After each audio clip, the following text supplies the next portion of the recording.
নমস্কার বন্ধুরা। আজ যে আমাদের চাষে হয়তো উন্নতি হয়েছে, উন্নত মানের যে মেশিন বের হয়েছে, দেখুন এই মেশিনগুলি আজ উন্নত মানের হয়েছে, কিন্তু চাষিদের সুবিধা কিছুই একমাত্র হয়নি। এটা শুধু কিছু কৃষকদেরকে বেকার করে দিত, কিছু মানুষ করে খেত, সেখানে করা খাওয়ার কোনো উপায় নেই এবং এতে পয়সা অনেক বেশি লাগে। 1 বিঘে জমিতে যে ধান কাটার যে খরচা, সেটি আগেকার 20 বছর আগেকার সেই মানুষ করত, সেই ব্যবস্থাটা আজ নেই।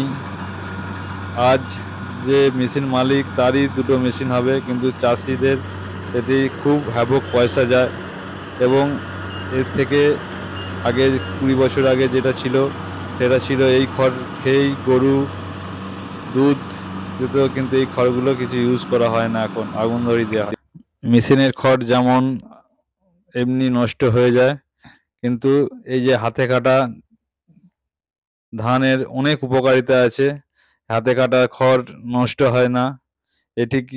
কে আমরা গোখাদ্য হিসাবে ব্যবহার করতে পারি। খড় যেই 20 বছর আগে যেই খড় খেয়েই গরু দিয়ে নাঙল করে এই চাষাবাদের কাজ হতো, আজ সেটা বন্ধ।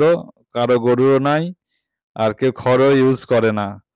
আজকে বড় ট্রাক্টর এসে বিঘা প্রতি একটা টাকা অঙ্কের খরচা হয়ে যায়, কিন্তু সেই একটা বাড়িতে গরু থাকলে এদের খড়েরও অনেক উপকার আছে, বা এই ধানের গুণাগুণ মান অনেক বেশি হয়। এই ধান সলিড হয়, ওই মেশিনের যে হিটে অনেক ধানের সুস্বাদু নষ্ট হয়ে যায়।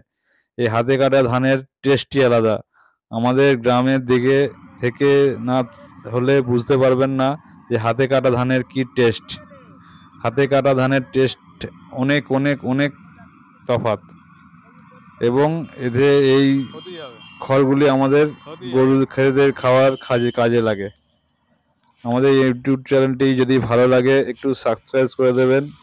আমাদের কৃষকদের বার্তা নিয়ে আপনাদের কাছে আগিয়ে আসছি আমি, রাধাকৃষ্ণ স্টোর্স। একটু ভালো লাগলে সাবস্ক্রাইব করে দেবেন। কৃষকদের আজ করুণ অবস্থা। এই করুণ অবস্থা আগামী 10 বছরে উন্নতির থেকে অবনতি অনেক আসবে। নেক্সট জেনারেশান চাষে নামছে না। নেক্সট জেনারেশান আমাদের মোবাইল নিয়ে ব্যস্ত হয়ে আছে। এটি আমাদের অদূর ভবিষ্যতে খুব খারাপ দিকে যাচ্ছে, কারা এটা আমরা মনে করছি, কিন্তু কেন নেক্সট জেনারেশনের কেউই আসছে না চাষের দিকে। এটা চাষের জন্য খুবই ক্ষতিকারক জিনিস। ও এতে